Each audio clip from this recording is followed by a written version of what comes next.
So welcome everyone, and thank you for joining us. My name is Michael Karlberg, and it's my pleasure to welcome you to today's Wilmette Institute webinar, which is entitled Social Change Through the Art of Writing. This webinar is a collaboration between the Association for Bahá'í Studies, or ABS, the Wilmette Institute, and the Bahá'í Publishing Trust. As many of our viewers know, the Wilmette Institute is an online educational institution providing university and extension courses dedicated to the building of a new society through transformative education. Our interdisciplinary courses aim to develop the capacity of participants to contribute meaningfully to the current discourses of society, exploring both spiritual and material dimensions of our collective advancement. Our educational endeavors, including courses, certificate programs, and webinars, aim to inspire a commitment to social transformation, drawing upon a Baha'i conceptual framework in the areas of community building, social action, and contributing to prevalent discourses. We'll begin with just a few announcements before we get started. So looking ahead to May and June, we have one extension course that starts on May 22nd, entitled Following the Example of Abdu'l-Baha, and this is being offered at half the standard price. Another course is being offered beginning June 12th, Baha'u'llah's Hidden Words, The Beauty of Spiritual Identity. For more information and to register, please access the Wilmette Institute website. Also, please take note of our next webinar. This will be on June 22nd, 2024, and will continue with the theme of writing. We're going to hear from two young writers on the topic of What is Baha'i Literature, a Youth Experiment. Don't forget to mark your calendars for that and to register on our website. So now we're ready to get started with today's webinar. Please note that we are live streamed on YouTube. We're also accessible later on SoundCloud, Amazon Music, Spotify, and Apple Podcasts. We hope you enjoy the program, and we invite you to share it with others. During the presentation, you're invited to post questions in the question and answer Q&A section, and these questions will be addressed at the end of the presentation. So it's my great pleasure to introduce our webinar today, which features three distinguished academics in a panel discussion. In this webinar, we will delve into the topic of social transformation through the art of writing. We will discover how our voice can contribute to the discourses of society and become a powerful catalyst for change. This webinar will help us understand how the language we use in our writing is critical to the process of positive social change. Without further ado, I will introduce the panelists in the order in which they will be speaking. So first we have Michael Karlberg joining us. Michael's a professor of communication studies at Western Washington University. His interdisciplinary scholarship examines prevailing conceptions of human nature, power, social organization, and social change, and their implications for the pursuit of peace and justice. He has authored the books Beyond the Culture of Contest and Constructing Social Reality, as well as many journal articles, book chapters, and essays. We're also joined by Whitney White Kapoor, who earned her PhD and an MA in anthropology from UCLA, specializing in psychocultural anthropology, as well as an AB in intellectual and cultural history from Princeton, specializing in revolution. Whitney's dissertation investigates the impact of migration on Iranian American mothers, and her master's thesis argues that gender roles shifted in a Panamanian Nagabe community due to several generations of Baha'i belief and practice. As a Wilmette Institute faculty member, she co-teaches the course Science, Religion, and the Baha'i Faith. Her recent article, Even as the Waves of One Sea, Baha'i Consultation's Implicit Cultural Support for the Clash of Differing Opinions, was published in the Journal of Bahá'í Studies earlier this year. As an academic writing coach for over a decade, she has coached several hundred professors and graduate students through the process of writing dissertations, journal articles, and books. And last, but certainly not least, we're joined by Derek Smith, who is chair of the Department of Literature at Claremont McKenna College. Derek's an affiliate faculty in the Intercollegiate Department of Africana Studies at the Claremont Colleges. His work focuses on American literary culture with a particular interest in poetry. His current scholarship addresses African American poetry and intellectual history, as well as the connection between critical race studies and the Baha'i faith. His work has appeared in many publications, and he's the author of Robert Hayden in Verse, New Histories of African American Poetry and the Black Arts Era, which was awarded the 2019 Book of the Year Prize by the College Language Association. Since 2012, in both New York and California, Derek has been teaching courses in and about American prisons. He's currently a faculty representative on the working group of the Justice Education Initiative at the Claremont Colleges. He's also the acting director of the Wilmette Institute, a distance education provider with a focus on the discourse of social transformation. So without further ado, I will hand it off to our first panelist, Michael Karlberg. Thanks, Michael, for setting up this conversation. So, before we explore how writing can contribute to processes of social transformation, I thought we might ask, why do we think writing is an effective way to contribute to social transformation? After all, one can argue, isn't writing just an exercise that begins and ends in words? So maybe to satisfy ourselves on the value of the written word, I want to invite us to quickly look at some recent guidance from the House of Justice that I'm sure many of you are familiar with, but I'll share my screen so that we can do this. So in a letter that launched the recent 9-year plan, the House of Justice described this 25-year period we're entering, this 25-year sequence of plans. They said, during this period, the Baha'i world will be focused on a single aim, the release of the society-building power of the faith in ever greater measures. And the letter then really lays out what many of those society-building powers are and how we'll be contributing. In that context, one of the things the letter addresses is this, that the Baha'i community will increasingly be called upon to explicate the principles it advocates and to demonstrate their applicability to the issues facing humanity. The more the intellectual life of a community blossoms and thrives, the greater its capacity to answer this call. It will be up to the followers of Baha'u'llah to provide in the world of ideas the intellectual rigor and clarity of thought to match their commitment to spiritual and material progress in the world of deeds. So the world of ideas matters to us. In a talk that Farzam Arbab gave in 2016 at an ABS conference, he helped us, I think, further understand why the world of ideas matters. He explained that civilizations are built on foundations of assumptions and ideas, and he refers to this as the intellectual foundations of a civilization. And those foundations give rise to social systems, structures, institutions, cultures, patterns of community life. And all of this in turn shapes the consciousness, the attitudes, the behaviors of individuals. So the world of ideas matters in part because it informs the intellectual foundations of civilization itself. And as the Baha'i community seeks to contribute to the advancement of civilization by releasing these society-building powers, the intellectual life of the Baha'i community will increasingly matter. So I think these are among the reasons we're discussing how writing can contribute to processes of social transformation. Of course, there are many forms of writing that can contribute. Literary arts and creative writing have much to contribute.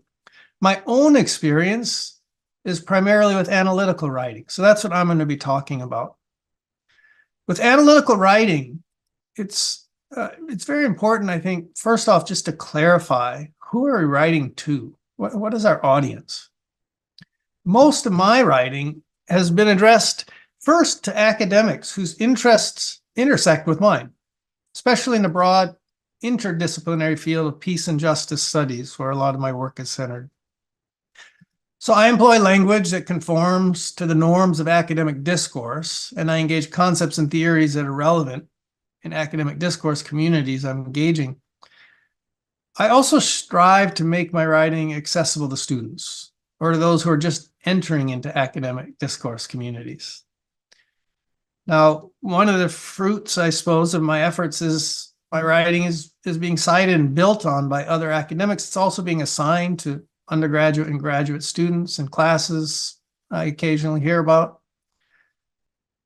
My secondary audience, then, has been those in the Baha'i community who take seriously the world of ideas. So I've tried to also write in ways that are accessible to as many Baha'is as possible. And this way, I've tried to make some modest contributions, I suppose, to intellectual life in the Baha'i community. I think of this aspect of my writing as providing the discursive resources that Baha'is who are building their own programs of research can cite and build on. So I strive to be academically rigorous and also coherent with the evolving conceptual framework guiding the work of the Baha'i community. And I think overall, we, as a community, we're just beginning to learn how to contribute to the intellectual foundations, laying the intellectual foundations of a new civilization. This is a long-term enterprise, but it's how I think we can understand aspects of our work. And as any of us make contributions that prove useful, others can take up those contributions, refine them, build on them, re-articulate them, offer them within the academic discourses they're associated with. So analytical writing is a means of contributing to these processes. Of course, even before we can make any of these contributions, analytical writing is, I think, first and foremost, a means by which we work out our own ideas, we clarify them, we learn how to express them. For Baha'is, this often involves figuring out how to translate concepts and principles we take for granted into language that's relevant and digestible within particular academic discourse communities. So in this regard, I think of analytical writing as a form of creative problem solving. And of course, it begins with first seeing the problem we're trying to solve. Once we see the problem, we might have a glimpse of a solution, or we might just have confidence that a solution exists that we can begin working towards. And as we read and reflect and consult with others, we can advance our understanding. But then as we begin to write, the process of writing helps further clarify our understanding. So in this sense, writing is, in my mind, first and foremost, a means of learning. And I think this raises the question then of what we're choosing to write and learn about. We all have different interests and aptitudes. So I can only speak from my very personal sort of inclinations and experiences. But in general, my writing projects arise after I recognize some problem, I guess, in the prevailing world of ideas, which seems to have significant real-world implications. These unrecognized problems often occur at the level of underlying assumptions about social reality, or ways of conceptualizing aspects of social reality that inform certain discourses, academic discourses in my case, but also that undergird important social structures and practices in the world around us. So for instance, when I was a graduate student, I was immersed in a body of critical theory that offered really profound insights into a wide range of social pathologies in the modern world that arise from oppressive manifestations of power, among other things. But the same body of critical theory, I noticed, it really obscured other aspects of social reality, including the way other powers of the human spirit can become manifest in society. Right? These are the powers of the human spirit that the House of Justice is talking about when it refers to these society-building powers. So in my experience, a lot of critical academic discourse ignores or obscures these society-building powers of the human spirit. And the consequence is that these discourses give rise to forms of oppositional politics or contentious politics that are ultimately not coherent with the revelation. So as Baha'is, we have to learn how to navigate this. So my first major academic project as a doctoral student was to work out conceptually, for myself at least, an argument for why humanity needs to adopt a more expansive conception of power in order to move beyond this prevailing culture of contest, which is the source of so many of our problems and so much oppression in the world today. I also, in that work, offered a few ideas then about how do we move beyond the culture of contest? What are the means by which we can do this? That initial project set in motion then a program of research and writing that I've continued to build on to the present day.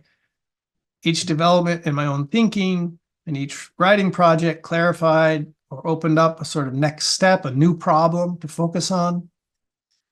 And it's led me to examine a range of related questions, such as, right, how can we move beyond the culture of contest in the sphere of media and public deliberation? How can we move beyond the culture of contest and its underlying culture of moral relativism in academic discourse? And how can movements for social transformation adopt means that are coherent with the end of moving beyond the culture of contest? So all these projects arose in response to problems I've noticed in prevailing academic and public discourses. And those projects reflect a desire to raise awareness of those problems and contribute some small part to their solution.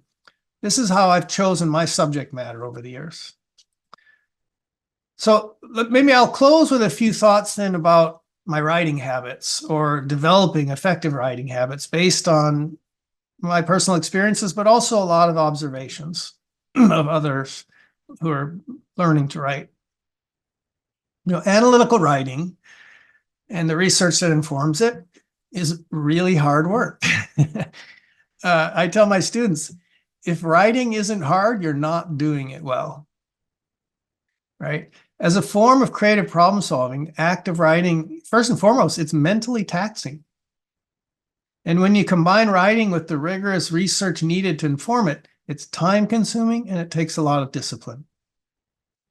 So to be productive, I've tried to develop and maintain writing habits that, even though they're hard to stick to, when I do, they're highly productive. And there's actually a lot of research on writing productivity that bears this out.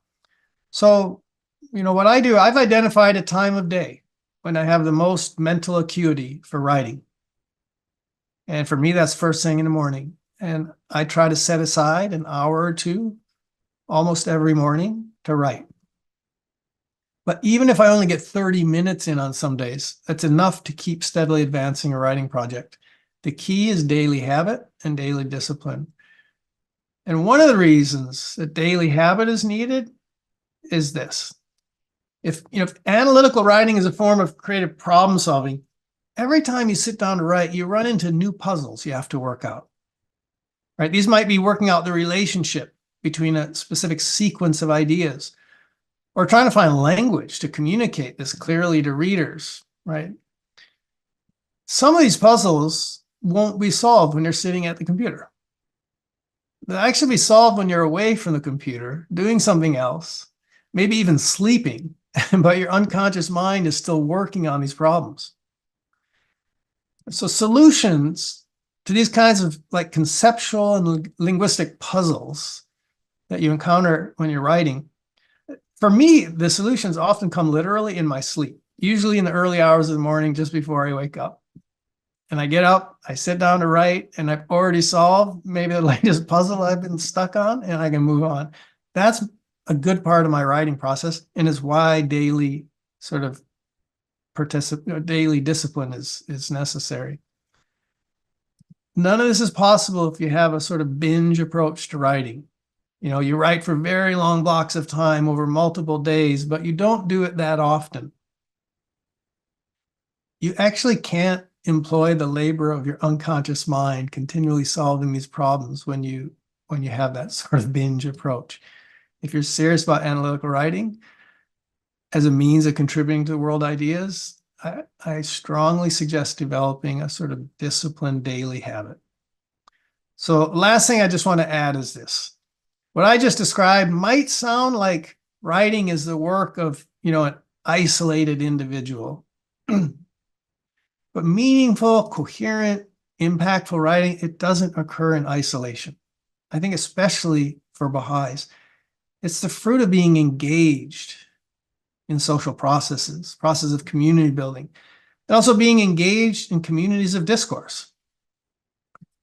And as Baha'is, I think we're also learning how even the writing projects of individuals can be informed and enriched by collective processes of consultative inquiry with other Baha'is and like-minded people. But I believe that Whitney is going to be picking up this theme. So I will leave that to Whitney And in fact, I'll pass the microphone over to Whitney now. Thank you so much, Michael. I'm going to begin my theme around which I'm offering some thoughts, some modest thoughts on the power of cycles to here, and how frequently they're deployed in the revelation of Baha'u'llah and in the guidance we get from the Universal House of Justice. I'm going to launch with a quote from Some Answered Questions. It's from number 14 exactly. It's a quote with a lot of ellipses, and it's sprinkled with the names of Baha'i months, but it's a direct quote nevertheless. So this is one of many paths possible through the master's answer, a kind of found poem. Splendor, beauty, and light, rain-laden clouds and musk-scented breezes. The black earth is swathed in grass. Mountains and plains don an emerald green robe. The earth finds a new spirit. Words, perfection, might. Heat intensifies. Seed becomes sheaf. Growth manifests the fullness of its power. Divine bounties encompass all things. Will, knowledge, questions. Barren winds waft. Flowers and herbs fade away in sorrow. Gardens become darksome heaps of dust. Of the law of God, naught remains but a name, and of the divine teachings, naught but an outward form. Honor, sovereignty, and dominion. Cold winds blow and tempests arise. Lethargy and torpor take hold. There remains naught but perpetual death and unending non-existence. However, once more, a new cycle reveals its splendor. Springtime pitches its tent upon the mountains and plains. Spirits are revived, hearts are refreshed, souls are refined. All existence is stirred into motion, commotion, ferment, and joy. So in this passage, Abdu'l-Baha compares the cycles of the seasons with the cycles of the religions that flowed from the manifestations of God. One thing that Abdu'l-Baha points out to us by drawing this parallel between seasons and religions is how a cycle has a beginning, a rising middle phase, and a falling one, then an end, before another beginning begins. But is the new beginning identical with the previous one? Like the seasons, we recognize the renewed common elements, the nearly identical flowers arising from the previous year's seeds. Yom Kippur, Lent, Ramadan, the Baha'i fast. But we understand also that the accumulation of years makes a difference. The taming of horses, donkeys, and camels, the invention of the wheel and the cart, the invention of the car, the airplane, and now even Zoom have successively transformed what distance means and who we consider the neighbors we are meant to love. In other words, the rebirth and growth and decline of the religions pass through an accumulating store of inventions, experiences, ideas, and culture. Some ideas are evergreen. Some we are meant as protagonists of our era to challenge and change. And so we see that cycles are not simply merry-go-rounds, spinning circles returning over and over to the same spots, but are more likely spirals whose trend is upward.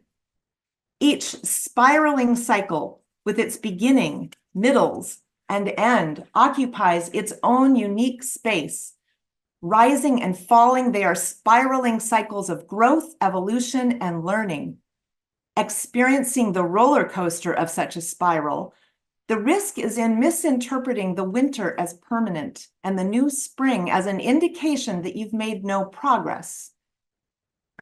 And here we all are, attending a seminar about writing with aspirations to write and maybe some or a lot of experience doing so.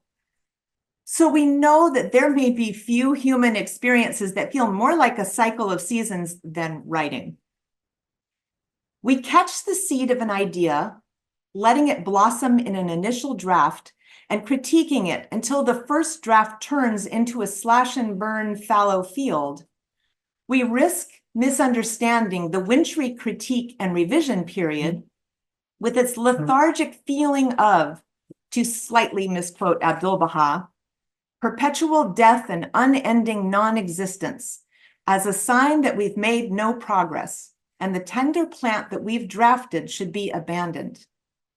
Or another risk, we might fearfully avoid the autumnal critique period and transplant the draft too soon into the hot summer sun before it has built resilient rain-drinking roots.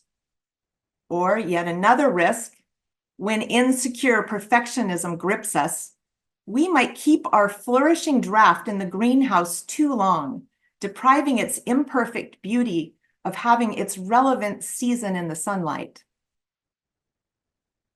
When we recognize the spiraling dynamics of our cycles of growth and learning, we can avoid these risks and drink up the confidence to find our inevitable mistakes and twisted logic and clunky words and revise until our writing is ready to speak.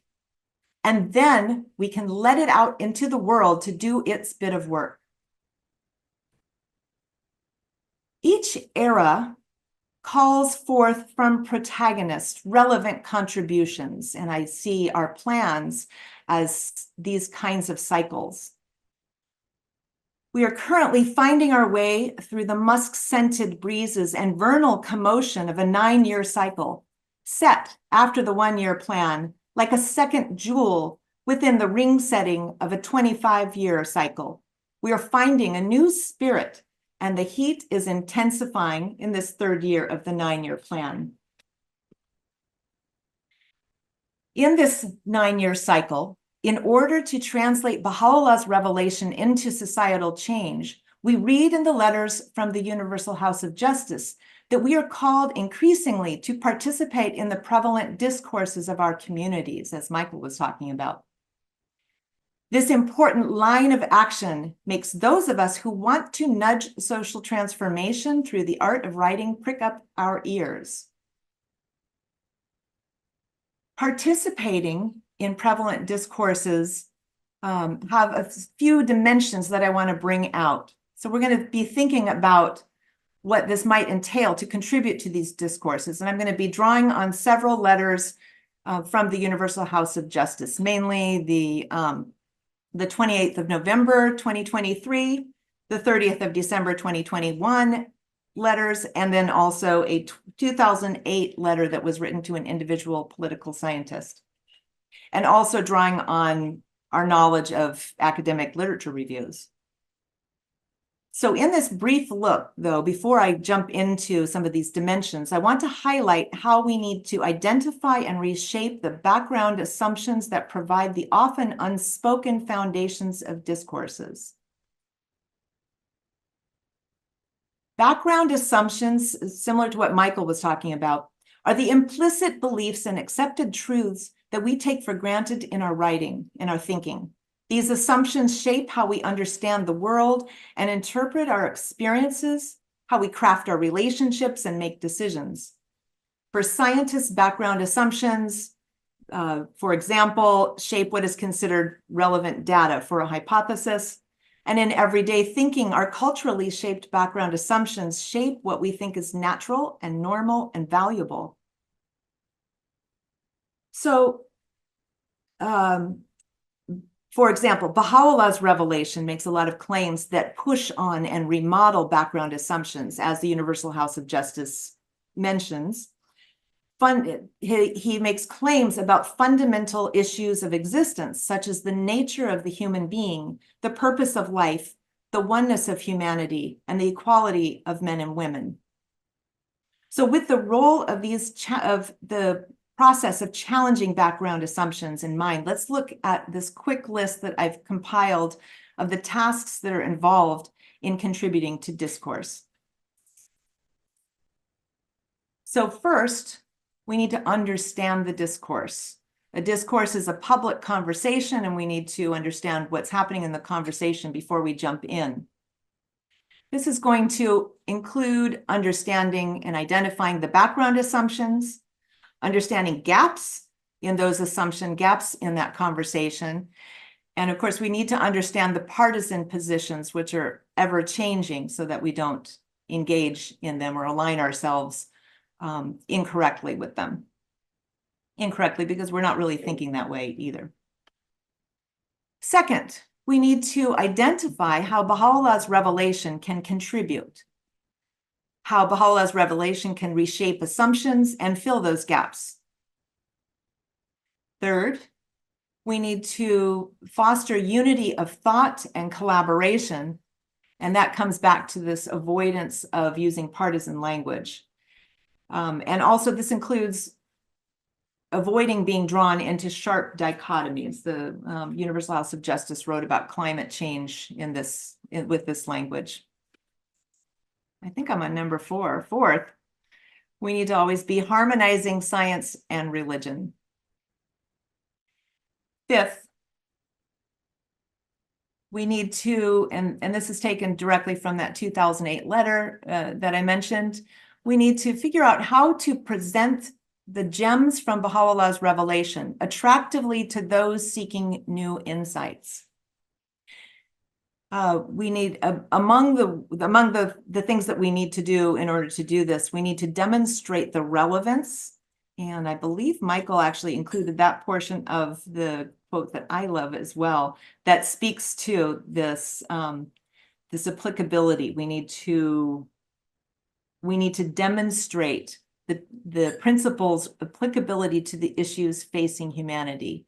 And then we need to do it with rigor and clarity of thought. And the Universal House of Justice mentions this twice in those 2 major recent messages.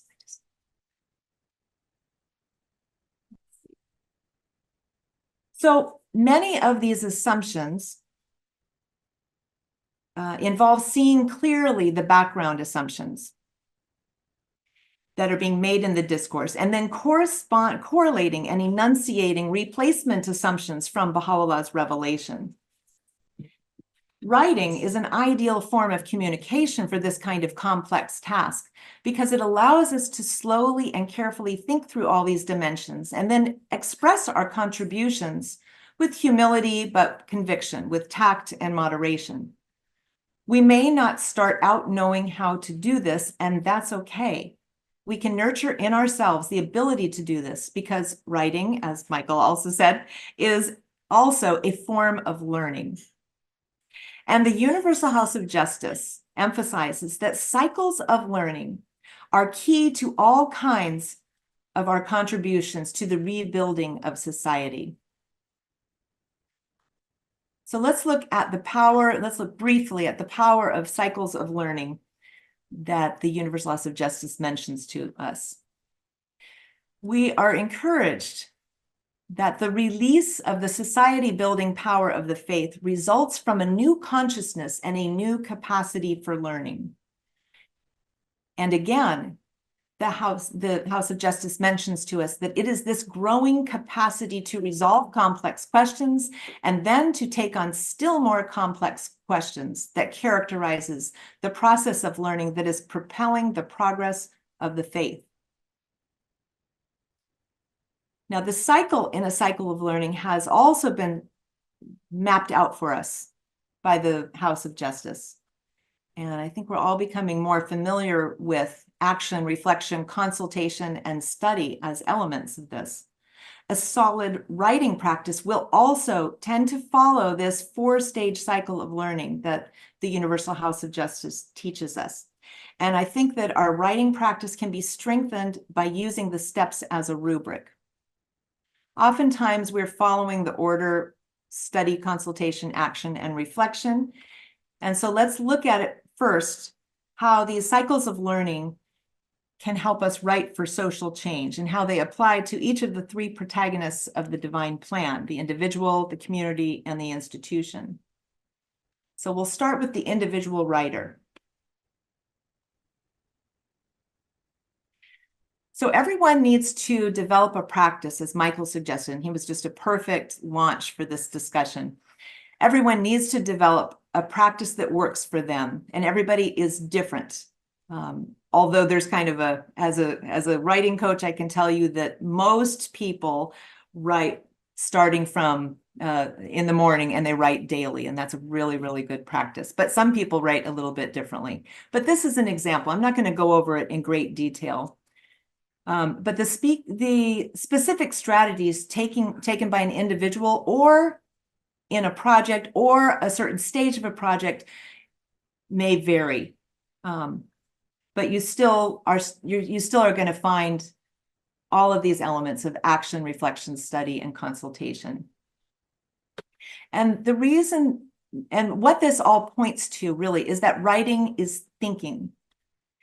Embedded in seeing writing, let me go back to here, embedded in seeing writing practice as a cycle of learning is recognizing that it's not just writing is not just a result of thinking, but it is thinking. And it engages a process of thinking as every paragraph, sentence, and word is crafted. And so it is also constant learning. All of which in practice also typically necessitates many, many drafts. There are a few rare people who draft mostly in their heads, but most of us have to start with a really, really bad first draft. And it's useful to know that we need to start that way, and then to edit and edit and edit. I'm going to go skip over that slide. I'm going to go to a man who's written over 20 nonfiction books, and he writes, "I think my readers would be surprised to know just how agonizing it is, how sweat intensive, how messy, how many drafts I write, how much doubt I have about the quality of prose." We also can benefit from preparing for the emotional correlates of this kind of learning. And the House of Justice really points us in a direction of expecting these. They write that a commitment to learning also means being prepared to make mistakes. And sometimes, of course, mistakes bring discomfort. In addition, we also have to learn to live with ambiguity. So a progressive, and this is specifically about working with the harmony of science and religion, a progressive interaction between the truths and principles of religion and the discoveries and insights of scientific inquiry entails living with ambiguities as a natural and inescapable feature of the process of exploring reality. Now, you'll have noticed that in my previous individual writer ARCS cycle of learning, the consultation was a little bit stretched. That consultation was probably more of an imaginary discussion between the sources that you're reading from and your own critical mind. But we can really boost our consultation with feedback. And Michael also pointed to that. So I'm going to just quickly mention that the shining spark of truth, as Abdu'l-Bahá said, cometh forth only after the clash of differing opinions. And this, in the philosophy of science, this clash of differing opinions, or the clashing of differing perspectives, has been identified as particularly useful for identifying background assumptions and breaking through them. Okay, and this is just another, a diagram of how feedback adds to the consultation in a writing practice. But I'm going to briefly mention, I know I'm running out of time. I'm going to briefly mention that I had the pleasure of being in the last 4 years, being in a collaborative writing group, which I want to encourage everyone to consider if you have the opportunity to do such a thing. The publication, the most recent Journal of Bahá'í Studies, has a whole account of our process and 3 of the 6 papers that are coming up. And it's a very interdisciplinary group, and we worked over, I'm not going to go through these timelines, but we worked over all these cycles of revisions and consultation and reflection to get to the publication of our articles. And you can see that this kind of shifts the this shifts the consultation part of working on writing and revising into a true consultation that really benefits not only from a true diversity of perspective, but also from the love and accompaniment that comes along with a group of writers working on the same process. So to conclude, I want to suggest that the cycles of learning give us the power to start writing, knowing that it doesn't have to be perfect. In fact, it can be storm level bad. Cycles of learning give us the power to refine our thinking, allowing us to slowly and carefully think through the background assumptions of the discourse we wish to participate, and then to find the appropriate remedy from Baha'u'llah's revelation to humbly offer to the conversation. Cycles of learning empower us to embrace the consultative stages of writing, especially when we yearn for the truth-sparking clash of differing opinions. We can engage with our critical minds, challenge our initial claims with the scientific literature and the writings, and long for critical input from our colleagues. As Abdu'l-Baha said in answer 14 of Some Answered Questions, the era we live in contains the early months of a spiritual springtime. May our participation in public discourse, aided by our cycles of learning, revive spirits, refresh hearts, refine souls, and stir existence into a ferment that helps to shift the discourses of our societies and ultimately contribute to social transformation. And now I'd like to hand this off to Derek. Thank you so much.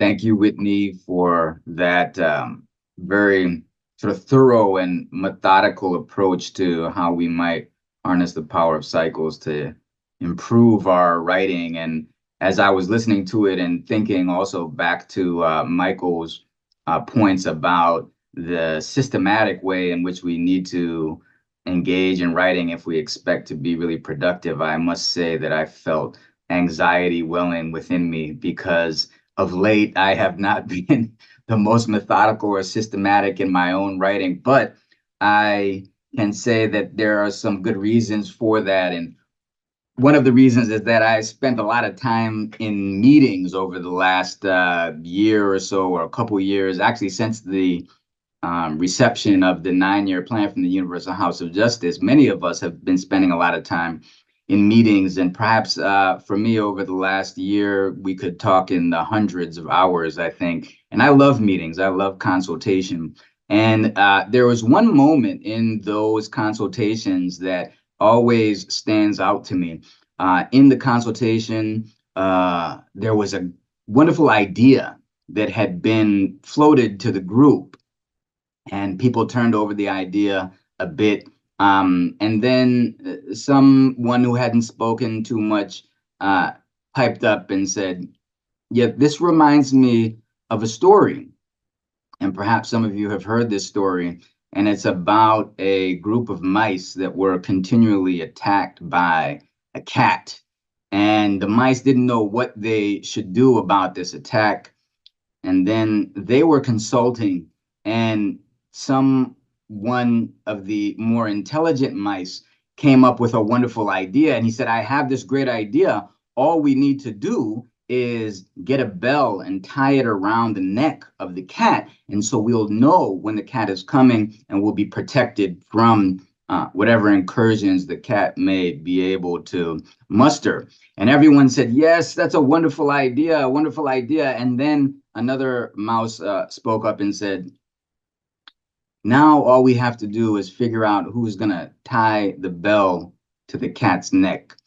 And I oftentimes come back to this story when thinking about difficult situations and how we might address them. And I wanted to bring up that story because of the way in which it has this sort of memorable crystallization of an idea embedded within it. And you'll notice that what I did in sharing that is I embedded one story within another story. And I want to talk a little bit here about the nature of story in the way that we conceive of our writing.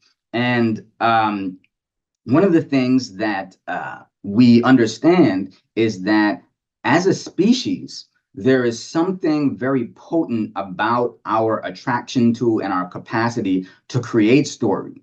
Some materialist philosophers and historians even argue that what sets us apart from other species is our capacity to tell a story that binds us together in collective communities and therefore allows us to outcompete other species or to achieve greatly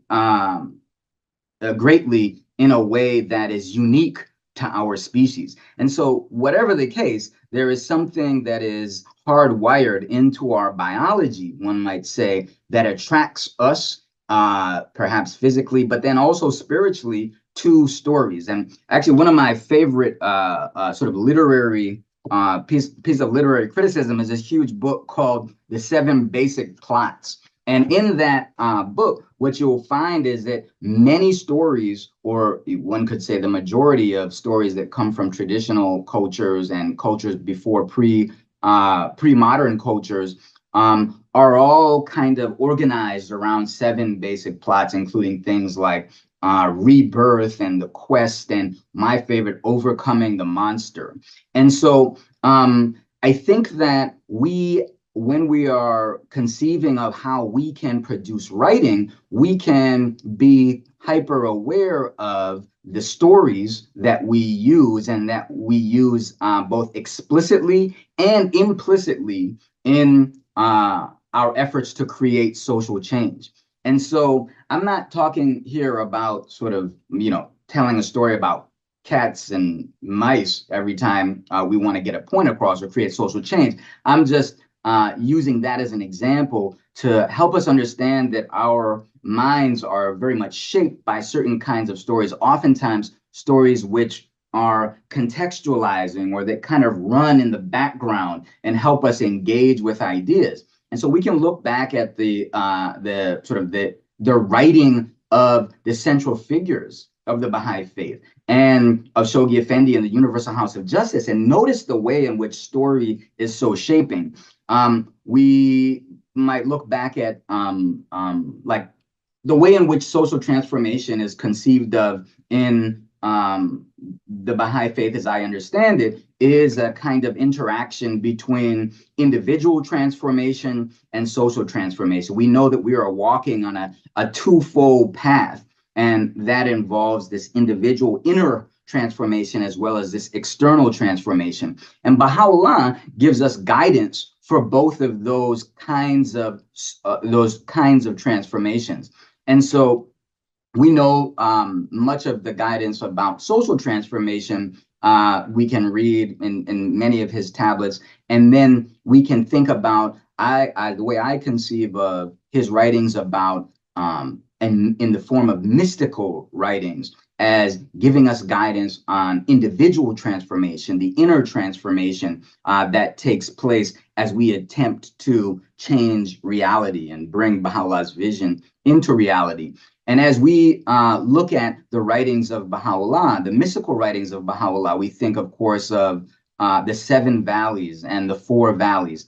And along the journey that a protagonist sets upon in those mystical writings, we find a myriad of insights that we attempt to use as we are creating social inner transformation. But of course, there is a structure to the narrative, a journey through successive valleys. And that in itself is a kind of story. Another one of my favorite tablets from Baha'u'llah is a tablet of the Wondrous Maiden. And in that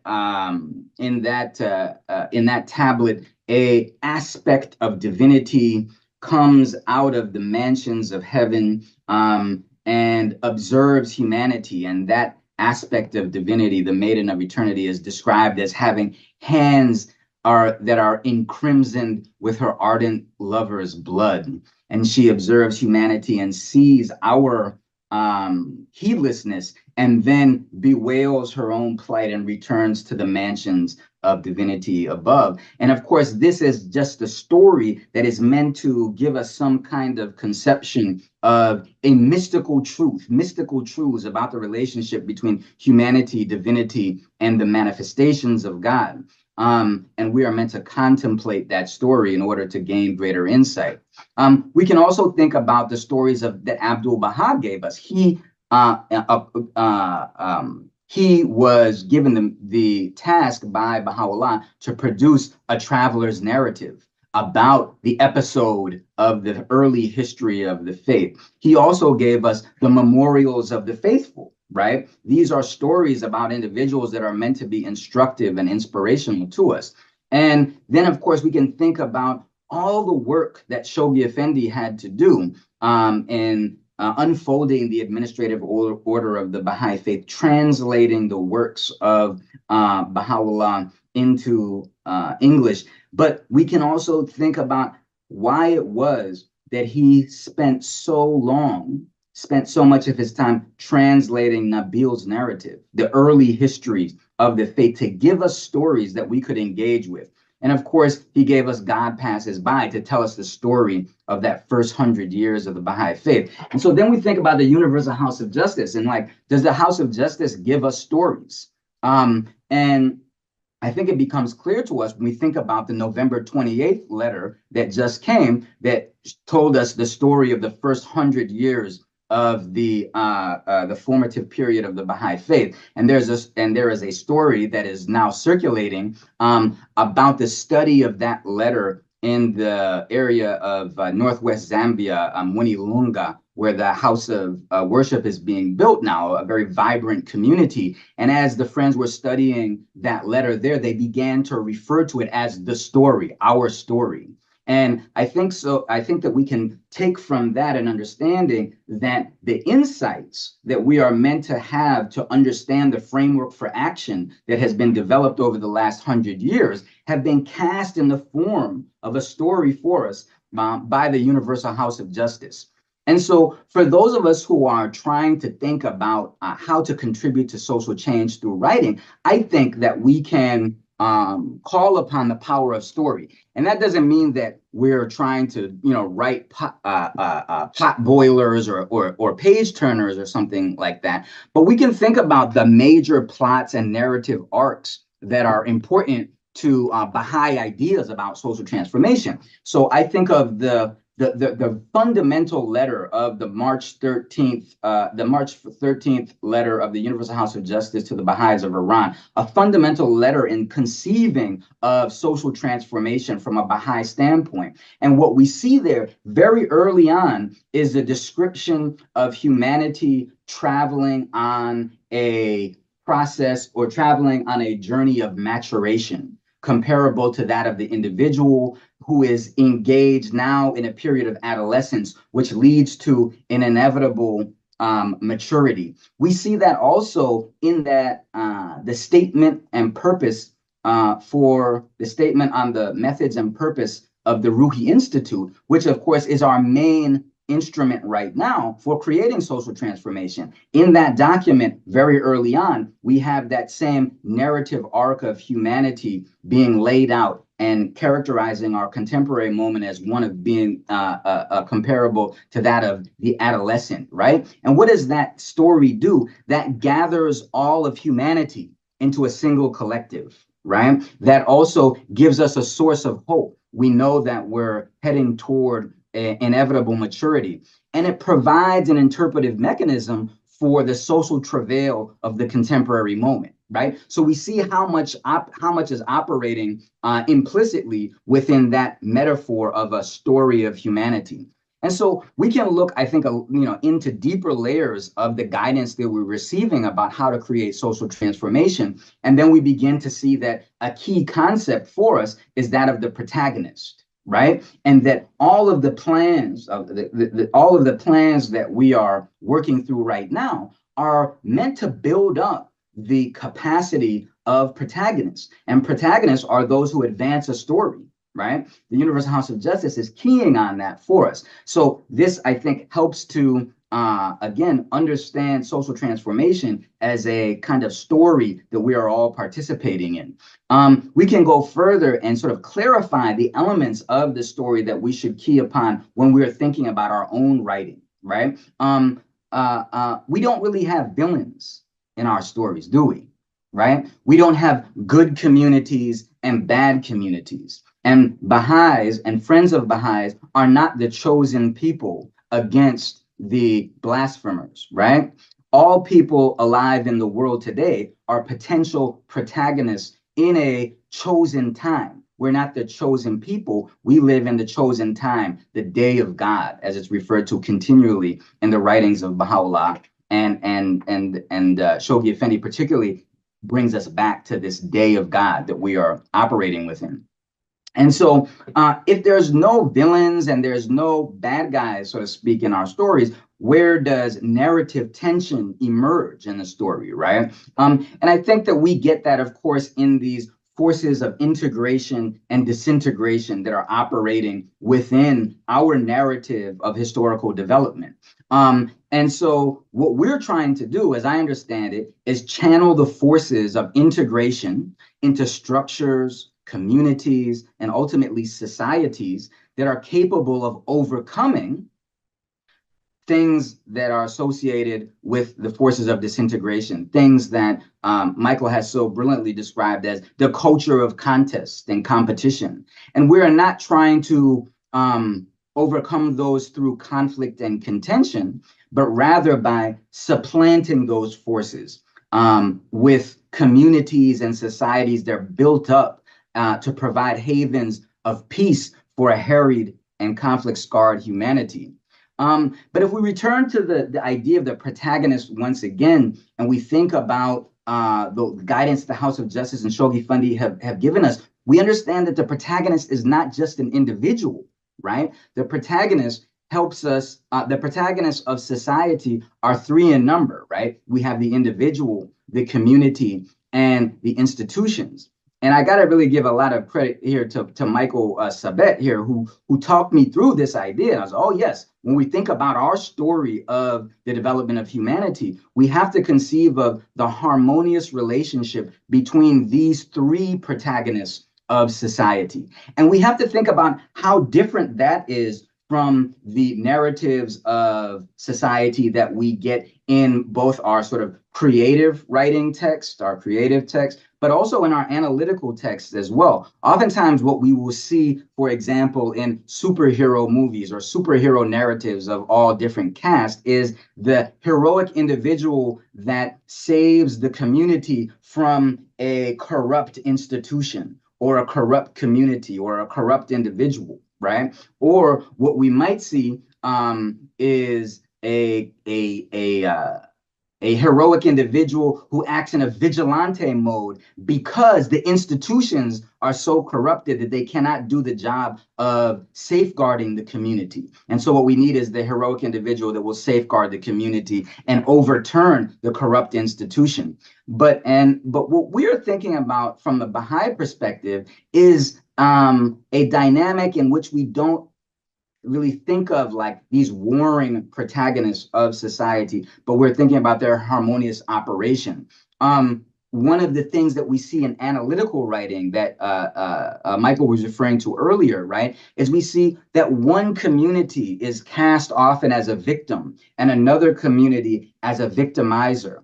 And these communities are implicitly understood as being in battle for the control of social institutions, right? And that what we are meant to do is have one community headed perhaps by heroic individuals who attempt to capture political power so that the good community will control government institutions.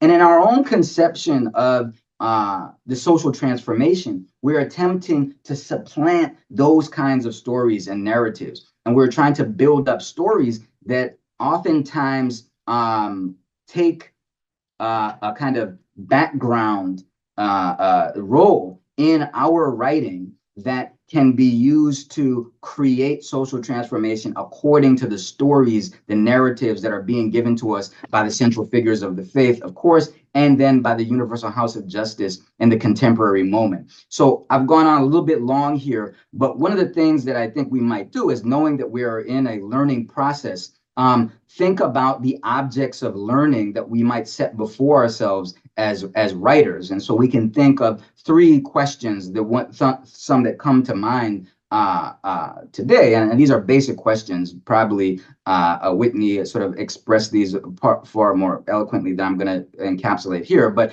one question is how to harness the power of story, both foreground and background story, to compellingly contribute to discourse. How to fashion writing in a way that is once rigorous and harmonious, that thinks creatively about engaging forces of disintegration and integration without succumbing to the impulse to criticize individuals, institutions, and communities. And how to think about contemporary writing projects as efforts to prefigure the writing of a golden age, an age in which we actually do see the harmonious operation of protagonists of society. And so those are some questions that I thought are, generative to follow for, us as writers, as we proceed to figure out how we're going to contribute to the discourses of society in a transformative way. So I think I'll turn it over to Michael Sabet to guide us into the next section here. Fantastic. Thank you, Derek. And thanks to all of our panelists for those very enlightening and then quite complementary to each other presentations. I think where we left off with Derek's discussion of narrative maybe actually leads quite naturally into a number of the questions that have come in, all center around, in some way or other, asking about the boundary or the relationship between the kind of analytical writing we're focusing on and what we might traditionally conceive of as more creative writing, whether it be creative nonfiction or outright fiction, which of course more explicitly or more necessarily centers narrative. And I mean, Derek, you've done a fantastic job of helping us understand that narrative is always present, or at least should always be present in writing, including the kind of analytical writing that's the focus here. But maybe one of the questions that helps sort of crystallize this topic is, what is that boundary between the analytical and the creative? To what extent should they permeate each other? To what extent do insights from one discipline of writing help with the other? And how does this help us think about the emphasis that the Universal House of Justice consistently has on the importance of the arts in everything that we do? So I think any of our panelists or all of them could perhaps speak to this.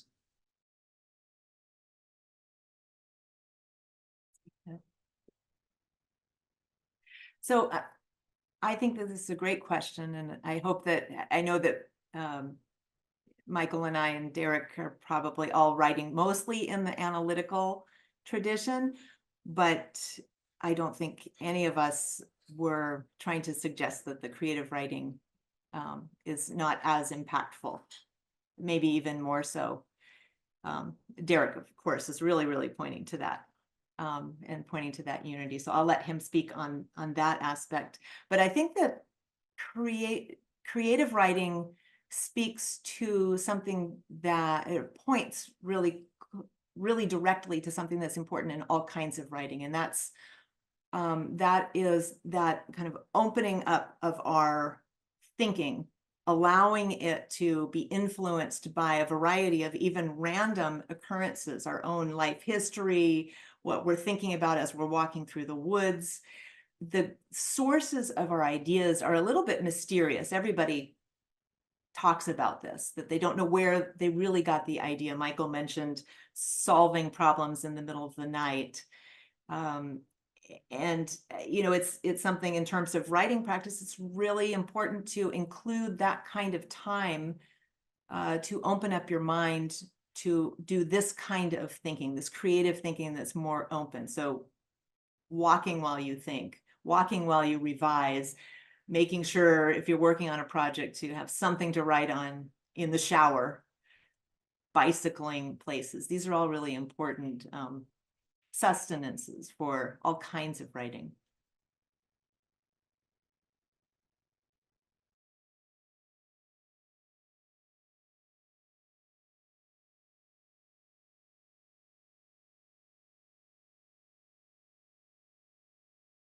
Eric or Michael, any other thoughts on this topic? Sure, maybe just one quick thought. You know, obviously this whole distinction between analytical and creative writing, it's a category that has some utility, but one can't over emphasize it. You know, reality is always more complex. Writing is more complex. There are certainly many forms of writing that span that distinction. And I think increasingly so. I mean, in the academic world, you're finding academics who are really beginning to sort of explore and experiment with sort of, let's say, category spanning or breaking sorts of approaches. So we shouldn't like reify these categories and mistake them for the entire world of writing. At the same time, they're useful categories because a good deal of writing does fall into the more analytical side, and a good deal of writing does fall into the more creative side. So, and you know, I've also, I mean, for instance, when I was writing in my first book, my children were young, and they were asking what it was I was writing about, and I ended up writing 2 children's books to try to capture in rhyming verse what were some pretty complex ideas I was working out in this, you know, form of analytical writing. And there's a way in which, you know, in certain respects, I think those children's books do a better job and they reach more people, and you know, like they're very accessible, and yet they're dealing with some really significant concepts in a story form. Which also, let me just comment quickly. So someone asked in one of these comments, how would you alter your style of writing to appeal to more general audience than your primary academic audience? And here again, you know, we need to obviously think carefully about who our audiences are and calibrate our writing in ways that speak to them. And all writing can't speak to all people. So I think we shouldn't try to write for everyone. I mean, maybe certain things obviously are accessible to everyone, but in certain, you know, so for instance, if I'm writing the children's books I wrote are speaking to a very specific maybe audience of children and the parents reading to children, and some of the academic writing that I engage in is speaking to people who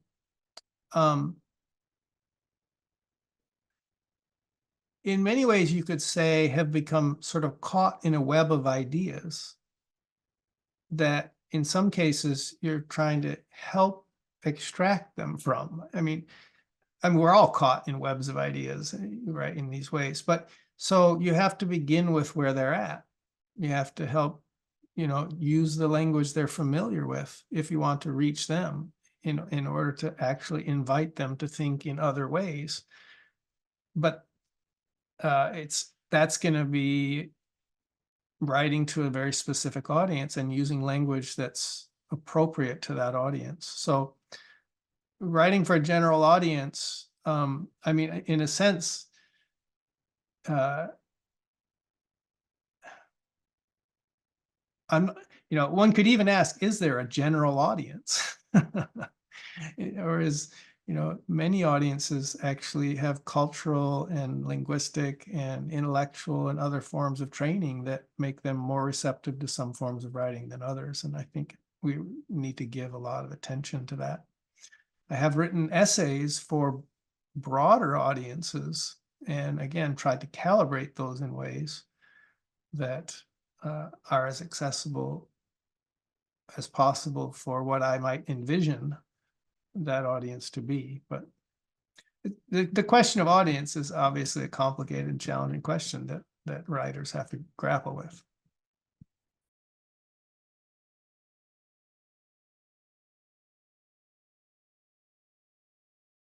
Yeah, I think there's a lot of rich insight in both of those contributions from Whitney and Michael. I think as Michael was talking about not reifying these two categories of creative writing and analytical writing, it struck me that a beautiful example of not doing that in Whitney's presentation, where she begins with some of Abdu'l-Bahá's, what we could think of, I think, of as analytical thought from some answered questions, I believe, very rigorous. From it, she distills a beautiful artistic poem, but then uses that to deepen our understanding of this idea of viewing writing as a cycle. And I think that for me, when that landed, sort of not to believe that when your work is critiqued that it's the, what is it, permanence of non-existence. That really landed for me in a way that I'm not sure, anyone could say, don't take criticism too much to heart, it's just part of the process. But having led us through making a very robust analytical point in this creative way, I think that was just a brilliant example of ways to blur the boundaries a bit in a very productive way. I think there's quite a lot more that we could say on this theme, but we do have other questions, and one in particular that again was approached in different ways from different questioners. I'll read one of the questions that came in. So it seems to me that there are inevitably tensions between the maintenance of one's faith and the disciplines of various academic discourse communities. For example, I'm thinking of the assumed atheistic tone of much of discourse studies. What thinking or attitudes in particular support you in continuing to draw from the spiritual resources inherent in the faith, even though those sources are not honored in the arena within which you are working? And maybe I'll piggyback another question that came to me early on when Michael was talking about the idea of a daily habit.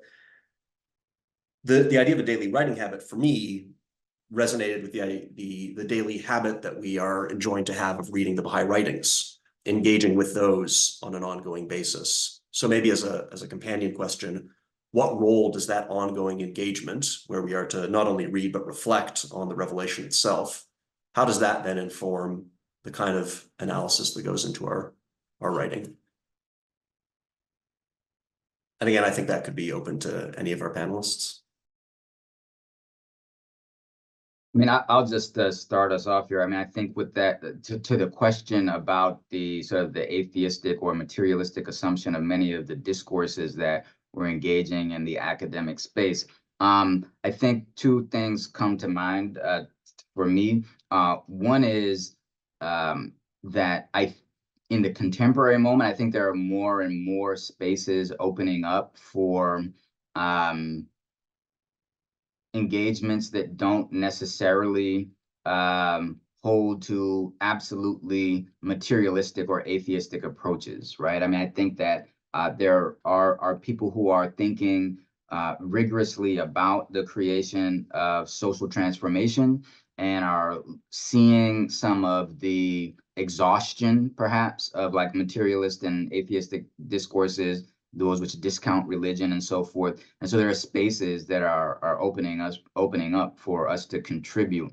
I think that the other point that I would make is that there are ways to judiciously navigate these discourses so that we can contribute in ways that are more in keeping with the let's say spirit infused and religious sort of orientation that we're bringing to discourse, and that we are, part of our responsibility is to find the opening, if you will. And I'll just say quickly, as an example from my own work, it just so happened that one of the greatest, I would say, American poets of the 20th century, and certainly as regarded as one of the great African-American poets of the 20th century, was a Baha'i himself, Robert Hayden, who was grappling with this tension between materialist discourses that he was inducted into as an educated elite, right, and a kind of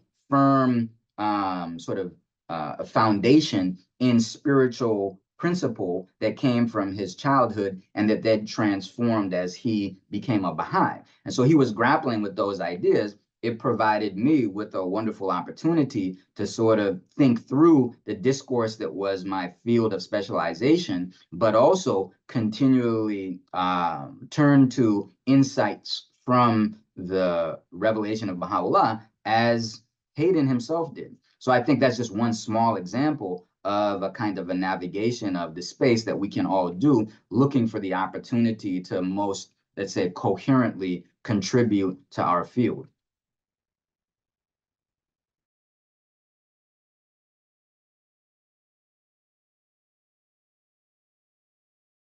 Yeah, I really appreciate this question. Building on what Derek said, I think that especially Century of Light, the document Century of Light that was developed underneath the direction of the Universal House of Justice, really has emphasized to me how important it is to look for evidences of materialism as background assumptions, as I put it in my talk, or as narratives in Derek's talk. And I think that it's an ongoing process. It's maybe a very central ongoing process for anyone who's taking seriously the idea of contributing to these discourses, and uprooting materialism must be a question that's always in our mind. And this is a very deep kind of thinking about the discourses that exist. And, I was drawing on a letter, Universal House of Justice letter from 2008 that was written to a political scientist, and they really indicate that to that political scientist that they will have to learn how to bring coherence between the tenets of one's faith and what they've learned from their own field. So I think that this is kind of mapping out that this is also an active cycle of learning for all of us here working on these issues. But one little idea I have that I think that we can experiment with is just presenting to enter into that conversation and present Baha'u'llah as the major intellectual figure that he is. That I think that's part of our own unearthing our own sensitivity to that materialism. That there's no reason we can't be presenting Baha'u'llah just as one might present Darwin or Marx or Freud. I mean, Baha'u'llah is a major intellectual figure, and I think we need to be confident in bringing attention to the wealth of his insight.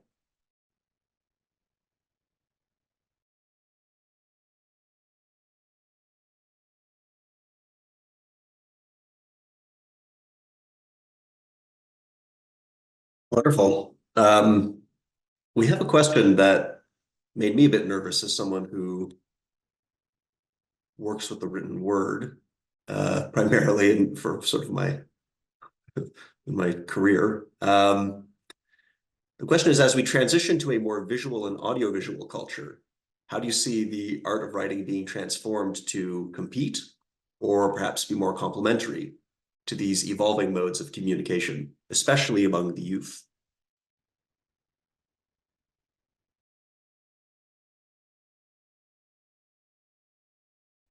Michael, maybe you'd like to start with this one. Yeah.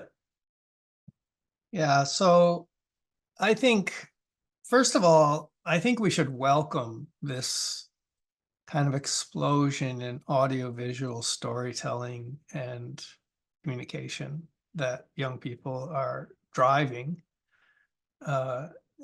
And because I think it's a necessary complement. It's complementary to writing, to the written word. Of course, some of it's informed by writing, script writing and other sorts of things like that too. But some of it's also more spontaneous and not scripted. But I think these really are complementary. My sense is that the media of audiovisual communication that have become democratized and participatory and universally accessible in the way writing is in literate societies is a very empowering thing. because you can communicate things in audiovisual forms that are very difficult to communicate in writing. And you can communicate complex ideas in very powerful, potent, succinct ways that reach people on an affective level, as well as maybe like a purely, let's say, cognitive level. At the same time, I think what we're seeing is writing will remain relevant, because writing is a form of communication and has strengths that audiovisual communication don't have. So I think the complementarity between these various media of communication has to be recognized, and both have to be valued. And yes, at the moment, it seems like, especially with a lot of young people, audiovisual communication is displacing their interest in the written word and their ability to write and some of these things. But I think, in a sense, this generation is preoccupied with learning, with becoming literate, like in audiovisual storytelling, and that's a valid form of literacy. My hope is, my expectation is, over time, as we mature as a society, we'll come to recognize the full complementarity of these various sort of modalities of communication, and people will not see them as a sort of choice between one or the other, but in fact think about what are the strengths of each, and what is each suited to, and how do we fully employ and engage both in complementary ways.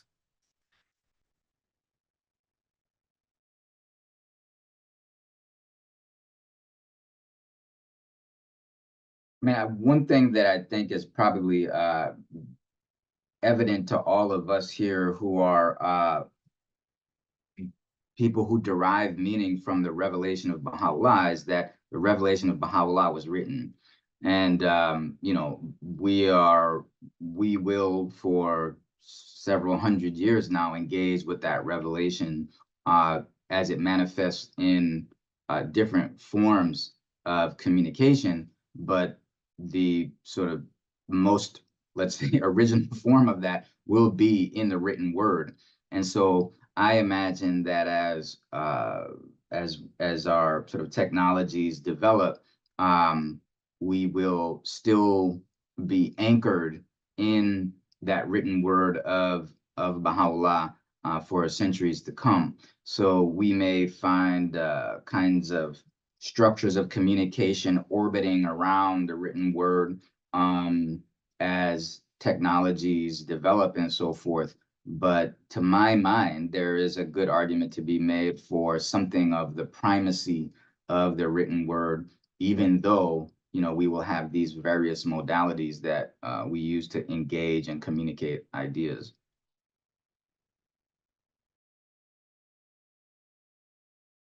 As the mom of people, just barely out of teens, mom of college students, one dynamic I've noticed is that as much as there may be these really dominant forms of interaction with ideas, there's also a resistance to the limitation on those. So I see I see my younger kids completely abandoning TikTok and anything that shortens their attention. They're alert to how these activities may limit their ability to think long form.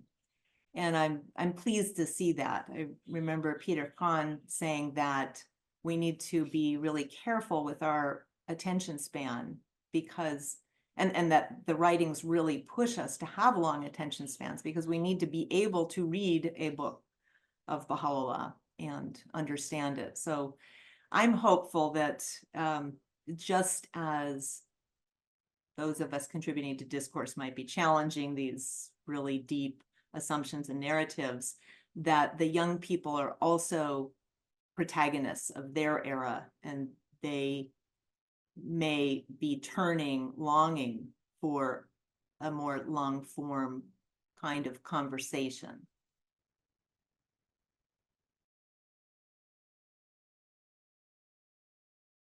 That was very insightful.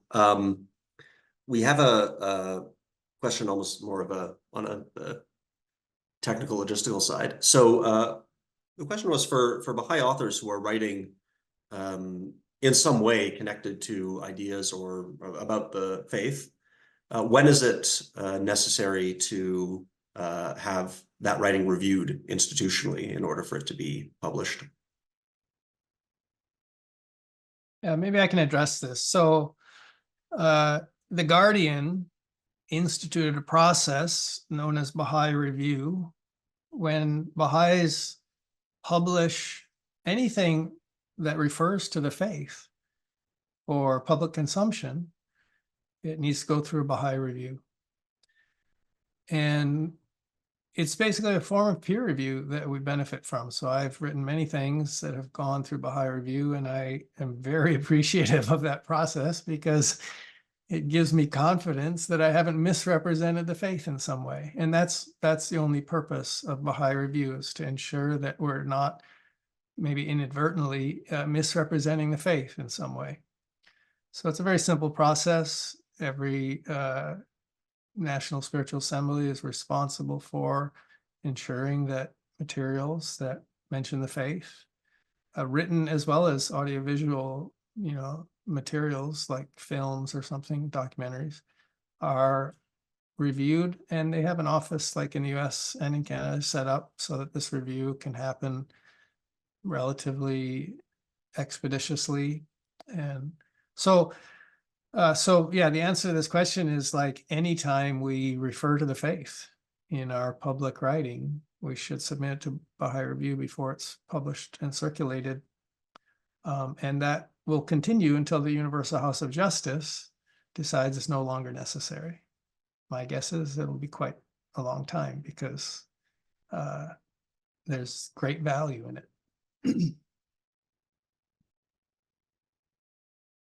I know Thank when you. Whitney, sorry, I go wrote ahead. my dissertation, I wrote on some sensitive subjects about Iranian Baha'is. And it was really, it wasn't necessary for the dissertation to go to review because it's not fully published. But I was able to solicit input from review about those sensitive subjects. And in fact, it was really helpful because they did edit out some of my dissertation. So friends, we have a very robust participation in this webinar and a lot of questions that have come in. We unfortunately can't continue for too much longer. I just want to mention this presentation will be available on YouTube later this week. So you'll be able to listen to the presentations themselves again, as well as look at the visual material, the slides. But before we ended, I wanted to make sure we at least have time to get to one question that came in, or a couple of questions related that speak to the practical elements of writing. So we had the panelists all in some way talked about writing as a practice, which was extremely helpful. These questions are asking a bit about proximate goals, I suppose we could say, for writing. So one question, how can those of us who are not presently in academia apply these ideas to our writing for social transformation? So still wanting to write analytically, but not necessarily being in that world. A related question, can you give pointers for short writing, like letters to the editor of a local paper? And maybe one way to think about this is, what are the venues for developing our writing, in addition to the practices that have already been discussed?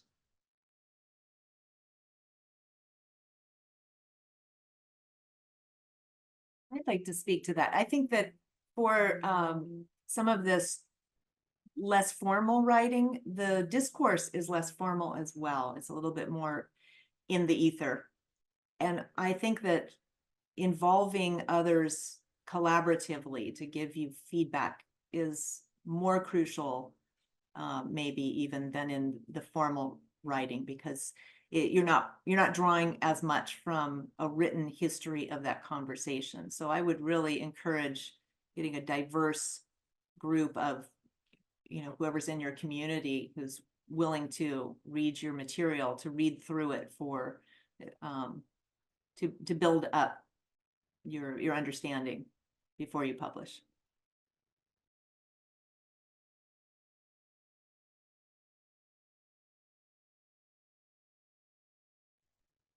Yeah, I'll just echo that. I never, I mean, I write all sorts of short pieces, long pieces, a lot of different context.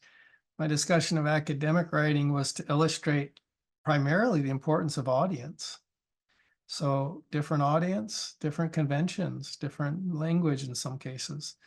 But I never share anything I've written, short, long, formal, informal, without inviting other eyes to look at it first, because it's very hard to anticipate how others will read, will interpret, whether they'll find accessible what you've written until you've actually invited a few people to read it who aren't in your own mind, like the captive of your own mind. Of course, we understand what we've written, but can other people? Or, of course, we interpret what we've written in a certain way, but will other people? So I think it's extremely important to develop a habit of inviting feedback on the things we've written before sharing them widely whenever that's possible. Yeah, so I'll just jump on the bandwagon here on this same theme and kind of like remind us that, of course, without being dichotomous in the way that we think about things, one of the great theorists of orality and literacy, Walter Ong, called literacy a solipsistic enterprise, right? So one that is inherently sort of individuating and perhaps up against sort of the capacity to create community in its fullest forms. And so I think that as we are increasingly conscious of the way in which writing itself can easily fall into individualizing and kind of like the story of the individual genius hero that kind of is as a backdrop story, we can guard against that by using those methods of consultation and collaboration that Whitney and Michael have shared. So that's, of course, a whole area of thought and scholarship around community and individual and writing as it operates sort of in that tension. But these are things for us to consider as wherever we're contributing. Those are all very helpful. I might take this opportunity just to make a couple of plugs, actually. So if any of you have participated in a course of the Wilmette Institute, you'll know that a lot of it's not simply a matter of sort of reading material and then responding or watching videos. And well, there's the response. You'll participate in a forum. And as informal as it may seem, in my experience, some of the responses that I've tried to formulate in a forum post, that can be a great initial seed of a writing project. You put something out there, you'll get feedback right away, generally very friendly. And then that can, as small as it seems, mature into something more developed over time. And then another space that we're increasingly, with the Association of Bahá'í Studies, trying to learn about as a generative space for writing are the working and reading groups that are convened under ABS. So there you'll find a group of people all interested in the same question, the same topic, or possibly being in the same discipline, reading together, thinking together, consulting. And that, again, seems like an ideal space to begin to do that work of writing something small, modest, sharing it, getting some feedback, and beginning the process in that way. I think that can be a big impetus, just a reason to write, really, that can be very helpful. I think we may have time for one more question. So we had a question come in that asked, would the panel speak to the problem of the I in academic or analytical writing? And I'm not 100% sure, but I think what this might be getting at is, I think there can be a perception that in academia, you're supposed to make yourself invisible in a sense, speak from an objective stance where you're simply writing about how the world is. And as an author, your subjectivity is sort of hidden. And then but that's not necessarily the sort of the way that things are proceeding, certainly in some disciplines. So maybe just some reflections from the panelists on, in your discipline, what's your experience with this question, and how open and honest have you felt you've been able to be about who you are and what your convictions are and where you're coming from in your writing?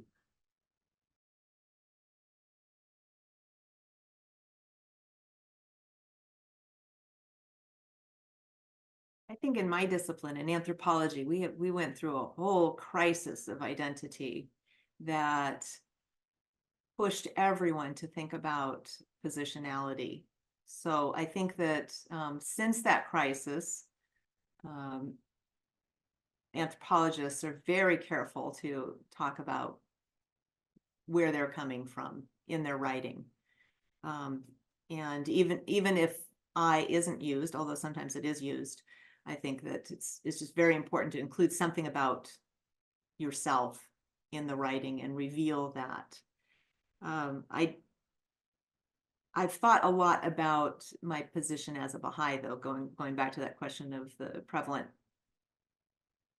atheistic bent in academia, and I think it's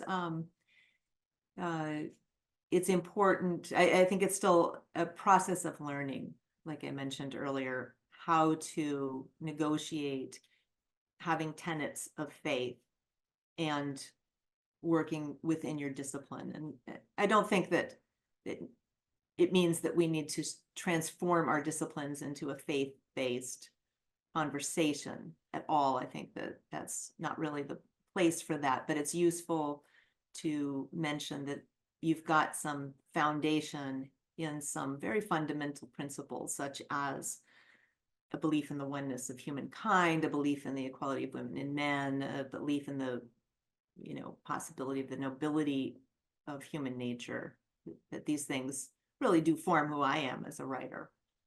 And it's okay to reveal that. A quick add-on.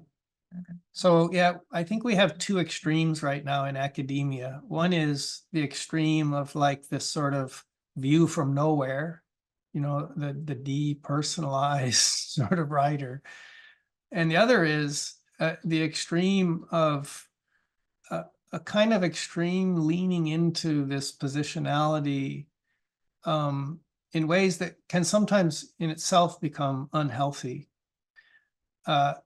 My personal sense as a Baha'i is the value and role of writing from a sort of first person perspective when it's possible and appropriate is so that we can actually write with humility. In other words, so that we can offer our views as merely our best effort to make sense of a subject, and offer it in an invitational way to invite others to consider what we're saying, but also to invite sort of ongoing learning processes that we want to be part of. I think that posture of humility and that posture of learning and that invitational tone benefit from a certain kind of first-person framing, or in some cases, collective first-person framing when there may be multiple authors co-writing. But beyond that, I think we have to be careful. I mean, I think also there's a degree to which it's appropriate, I think, for instance, to disclose in certain contexts, yes, I'm writing as a Baha'i and I'm bringing this certain sort of framework to bear and other forms of experience and background that can be relevant to people making sense of where you're coming from. But I think the ultimate value in my mind, or the measure of how we use a first person voice, is, does it allow us to speak with a certain kind of humility and in a posture of learning that's invitational? Now that in itself, interesting enough in an academic context, is still not very appreciated or welcome.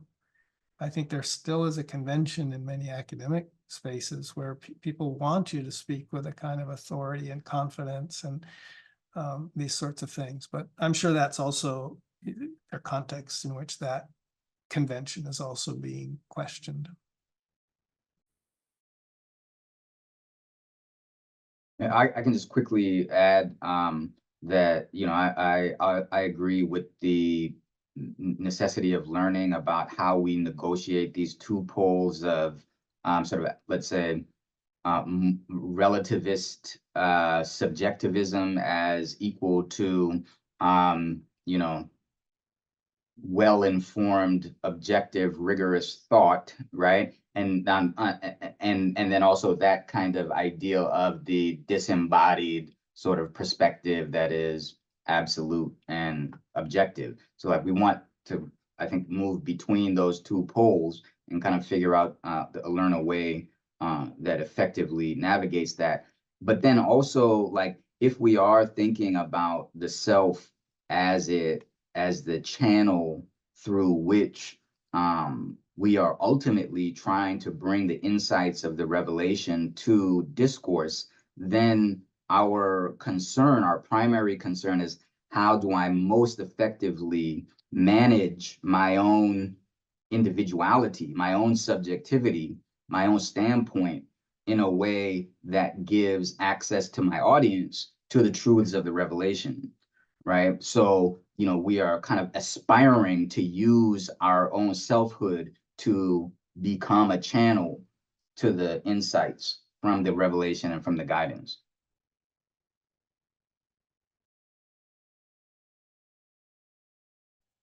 Well, those are some incredibly rich insights. I think that topic in itself could be could fuel an entire webinar.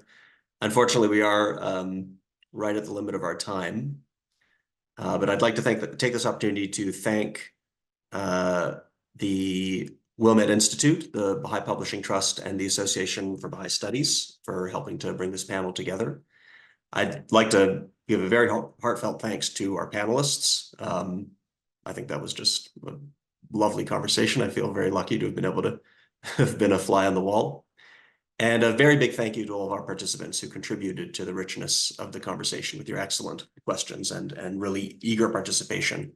I want to thank you for your interest in the topic and for just being a wonderful audience. And just before we go, a reminder that the next webinar will be on June 22nd. So be sure to tune in then.